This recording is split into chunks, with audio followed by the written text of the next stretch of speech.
So in this problem, we've got a non-uniform but spherically symmetric distribution of charge.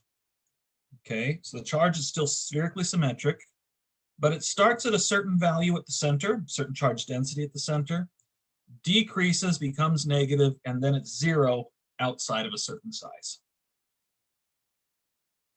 Okay. So what we need to do, because it's spherically symmetric, my electric field will still follow spherical symmetry. The electric field is still going to point everywhere outward. It might increase, decrease as we go out, I don't know. But the electric field is going to point outward. That means when I take the integral over the closed surface of E dot dA, the cosine of this dot product is still 1. So this is still just E dA. Over the whole surface, the electric field is still constant, so I can pop it out. And this will still equal the electric field times the area of a sphere, which is just 4 pi r squared times, that is the area, 4 pi r squared times the electric field. So that part is exactly like in my videos. The hard part is going to be figuring out the charge enclosed. Now they tell us the charge density, rho. And normally the charge would just equal rho times the volume. But the charge density isn't constant. It's a function of r, which means I have to take a volume that is all at the same distance. Okay, so I can do rho as a function of r, but it has to be a little tiny volume that is all at the same distance. I would like to use the biggest volume I can. Okay, so do blue.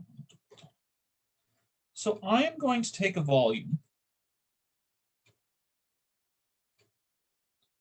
that is a little thin shell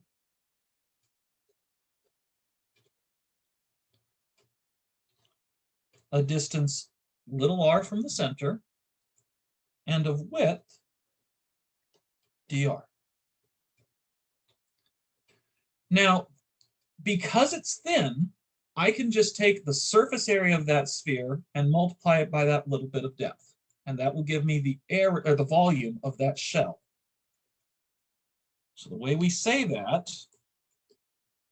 is that this shell dV, the volume of the shell dV, is 4 pi r squared, that's the surface area, times dr. Notice I've got 3 units of length, 3 factors of length, so it's a volume.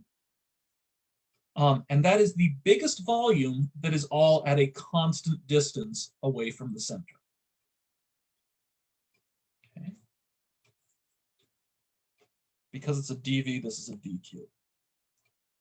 Then if I want to find the total charge, I integrate. So what I'm going to do is I want to find the total charge inside a radius r. So I'm going to integrate from 0 to my radius r. Because my radius r is now a limit on my integral, I want to use a different function on the inside. So that will be rho of r primed times 4 pi r squared. Excuse me, r primed squared dr primed. The only reason for using the r primed is so that it's a different variable from the limits.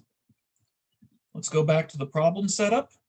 It says rho is rho naught times 1 minus 4r over 3 capital R. Okay.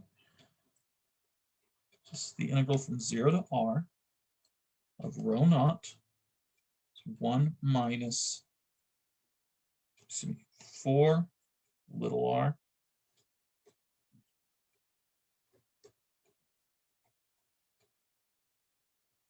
over 3 capital R. Okay, and then I've got 4 pi r primed squared dr primed.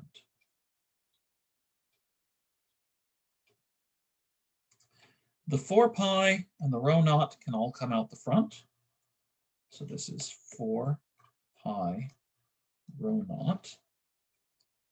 And then this first term is just r primed squared.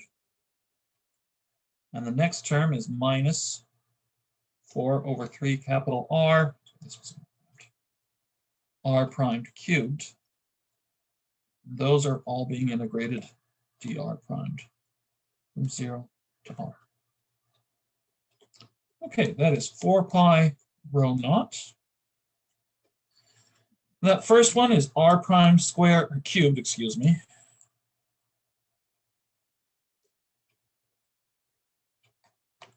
R primed cubed over 3. The second one is 4 over 3 capital R, r primed to the 4th over 4. That's going to be from 0 to r. Each one of those is just 0 at the lower limit. And I can bring the 3 out.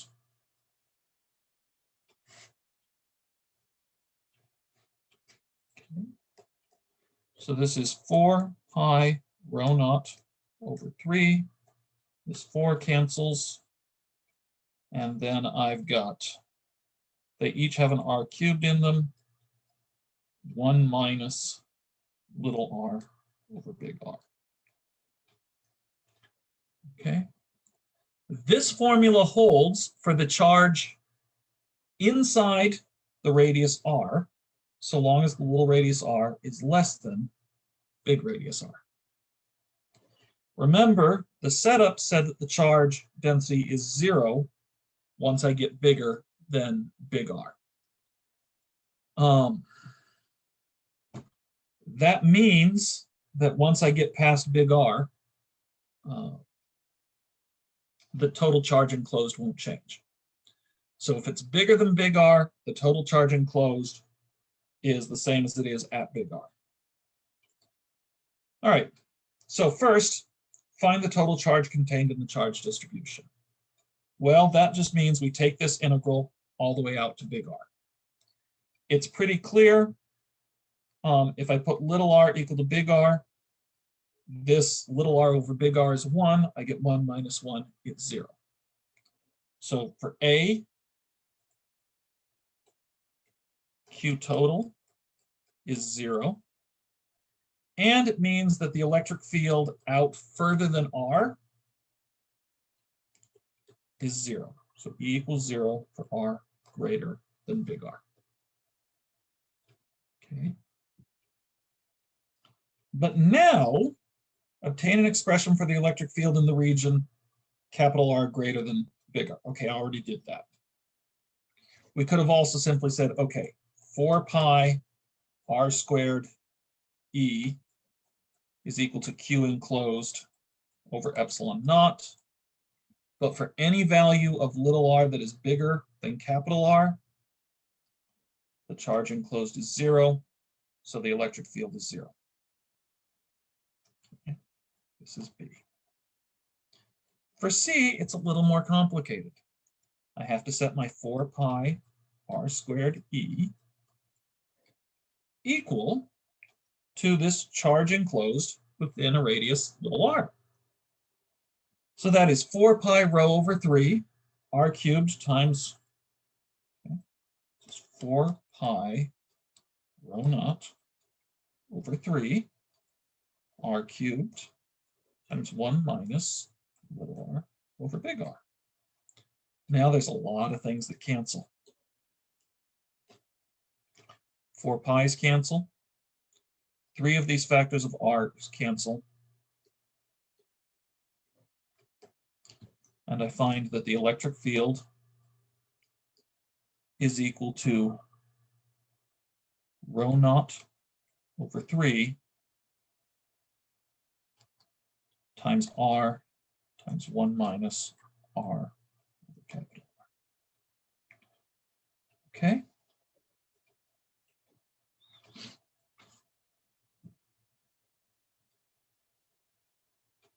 If I were to plot that,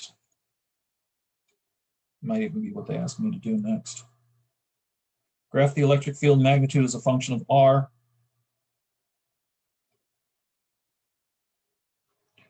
Okay, that's going to be a downward facing parabola. You can try a graphing program to figure that out. But here's capital R. It's just going to go up and down like that. And then that's D. And for E, we want to find the maximum. The maximum, we take dE, dr, and we're going to set that equal to 0. So that is rho naught over 3. That one doesn't change. But then it's r times the derivative of what's inside here, which is negative 1 over r.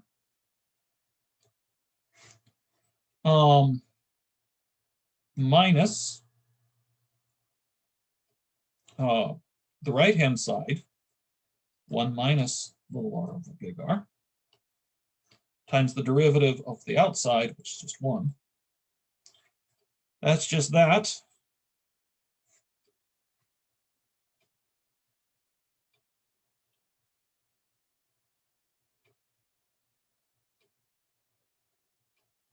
I'm sorry, that's not a minus, that's a plus, right? First times the derivative of the second plus second times the derivative of the first. Product rule. And we're going to set this all equal to 0. The rho naught over 3 is not going to matter. So I get 1 minus 2 little r over big R equals 0. A little bit of algebra that says that little r equals big R over 2. If I put that back into my formula, that E is rho naught over 3 epsilon naught R times 1 minus little r over big R. We're going to put in capital R over 2. So it's rho naught over 3 epsilon naught capital R over 2 times 1 minus 1/2. And that just ends up being rho naught capital R over 6 epsilon naught. And that is our maximum electric field. All right, the problem for you is going to be this one. A point charge of -2 microcoulombs is located in the center of a spherical cavity of radius 6.5 centimeters inside an insulating charged solid. The charge density in the solid is that value given there. Calculate the electric field inside the solid at a distance of 9.5 centimeters from the center of the cavity. So you're going to have a point charge here, a spherical cavity with this radius there, and you're trying to find the electric field at a distance 9.5. Call this RV electric. So what you're going to want to do is draw a Gaussian surface